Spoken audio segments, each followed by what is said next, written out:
ഇപ്പോൾ ബീഹാറിൽ നടപ്പിലാക്കിയതുപോലെ ഉള്ള ഏർപ്പാടാണെങ്കിൽ ഒരു തരത്തിലും അംഗീകരിക്കാൻ പറ്റില്ല. അപ്പോൾ ഔദ്യോഗിക വിവരം വരണം.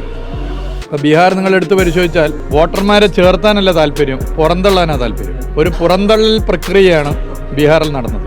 വോട്ടർ പട്ടികയിൽ രാജ്യം ഭരിക്കുന്ന രാഷ്ട്രീയ പാർട്ടിക്ക് മാത്രം വോട്ട് ചെയ്യുന്നവർ മതി എന്ന് കരുതി മുന്നോട്ട് പോയാൽ അത് ജനാധിപത്യമാവില്ല. ഇപ്പോൾ പ്യൂരിറ്റിയെ കുറിച്ചാണ് പറയുന്നത്, ബീഹാറിലെ കാര്യം ഞാൻ പറയുന്നത് പ്യൂരിറ്റിയെ കുറിച്ച്. അപ്പോൾ ശുദ്ധിയില്ലാത്ത പട്ടികയാണ് അല്ലേ, അങ്ങനെയാണല്ലോ പറഞ്ഞത്. അപ്പോൾ ഈ ശുദ്ധിയില്ലാത്ത പട്ടിക വെച്ചിട്ടാണോ ഇപ്പോൾ രാജ്യം ഭരിക്കുന്നവർ അധികാരത്തിൽ വന്നത്? അപ്പോൾ ഗൗരവത്തിൽ ചർച്ച ചെയ്യപ്പെടേണ്ട വിഷയമാണ്. കേരളത്തിൻ്റേത് ആധികാരികമായി വരണം. പിന്നെ വോട്ടർ പട്ടികയിൽ ഭരണഘടനാ പ്രകാരം പൗരനായ ഒരു വ്യക്തി, അതുപോലെ തന്നെ 18 വയസ്സ് തികഞ്ഞൊരു വ്യക്തി വരേണ്ടത് നാടിൻ്റെ ആവശ്യമാണ്. അത് ഉത്തരവാദിത്തം അവരിൽ മാത്രം അർപ്പിതമല്ല. ഇതിപ്പോൾ എന്തോ വോട്ടറാണ് വോട്ടർ പട്ടികയിൽ പേര് വരാൻ എല്ലാ നിലയിലും പോകേണ്ടത്, ഇടപെടേണ്ടത് എന്ന് തോന്നുന്ന നിലയിലേക്കുള്ള നീക്കം ജനാധിപത്യപരമല്ല എന്നുള്ളത് ബീഹാർ സംഭവത്തിൽ തെളിയിച്ചാണ്.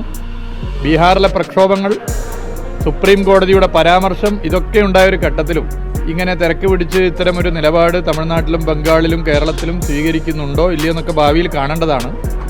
ബീഹാർ മോഡൽ കേരളത്തിൽ നടപ്പിലാക്കാനാണ് ശ്രമിക്കുകയെങ്കിൽ അത് നടക്കുന്ന കാര്യമല്ല.